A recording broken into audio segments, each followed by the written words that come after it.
Pada praktikum kali ini, kita akan membahas mengenai Direct Online Starter atau Direct Online System. Biasa dikenal sebagai DOL. DOL di sini merupakan rangkaian sederhana yang digunakan untuk menghubungkan langsung antara sumber dengan beban. Pada rangkaian ini terdiri dari dua rangkaian utama.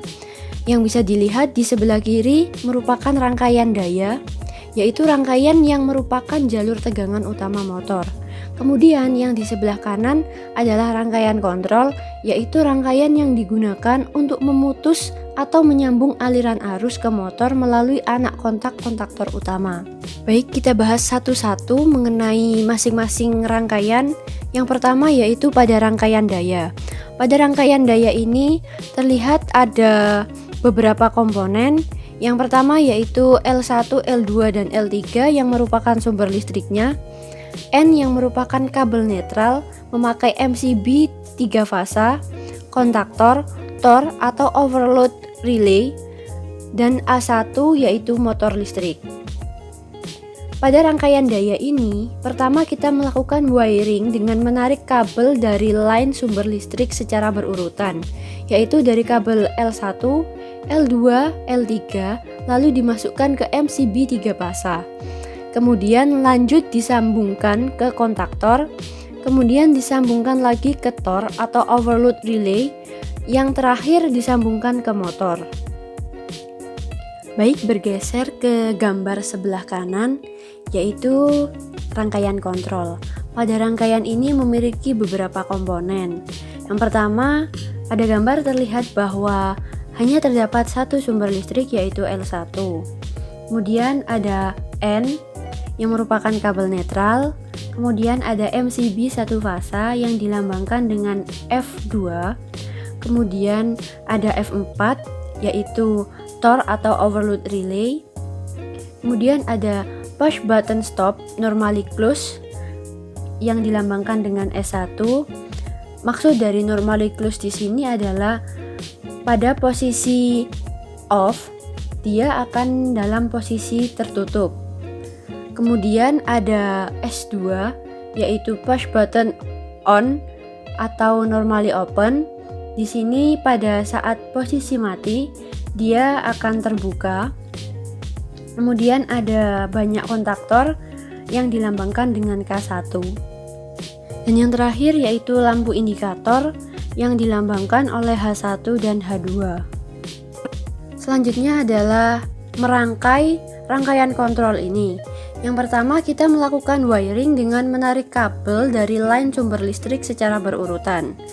Di sini untuk rangkaian kontrol hanya memakai satu sumber listrik seperti yang sudah dijelaskan tadi, yaitu memakai L1. Kemudian dari L1 ditarik menuju ke MCB 1 fasa yang dilambangkan dengan F2. Kemudian masuk ke nomor 95. Dan sisi yang lainnya atau nomor 96 disambungkan ke push button stop dengan tombol off-nya. Dari sini disambungkan ke push button on atau normally open sebagai tombol on-nya. Di satu sisi dari push button on akan disambungkan ke kontaktor 13 atau K1 13, dan di sisi lain disambungkan ke kontaktor 14. Lalu dari push button on dihubungkan ke A1 dan A2, kita hubungkan ke kabel netral. Lalu kita ambil sumber dari keluaran MCB, karena ketika tor bekerja atau trip, maka lampu ini akan menyala.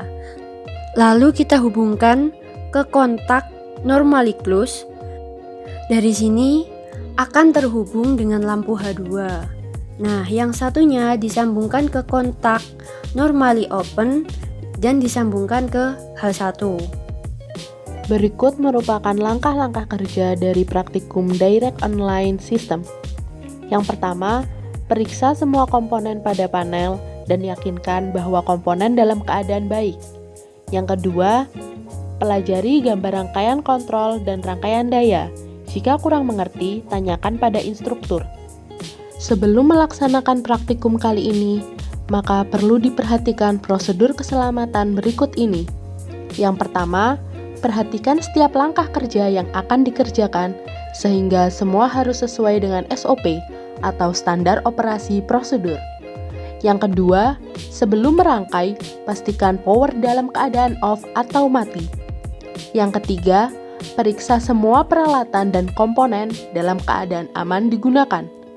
Yang keempat, dalam melakukan pekerjaan rangkaian, dilarang bercanda dan bercakap yang tidak ada hubungannya dengan modul praktikum. Yang kelima, sebelum mencoba, pastikan dicek terlebih dahulu dengan menghubungi instruktur bengkel atau laboratorium. Selain perlu memperhatikan prosedur keselamatan yang ada, praktikan perlu mengenakan alat pelindung diri yang sesuai. Pada praktikum kali ini, alat pelindung diri yang perlu digunakan yaitu baju bengkel atau kettle pack, safety shoes, dan safety glove. Ketiga alat pelindung diri ini berfungsi untuk melindungi diri dari potensi bahaya yang ada pada saat proses praktikum. Sekian penjelasan kami mengenai praktikum kali ini. Mohon maaf apabila ada kesalahan. Semoga bermanfaat.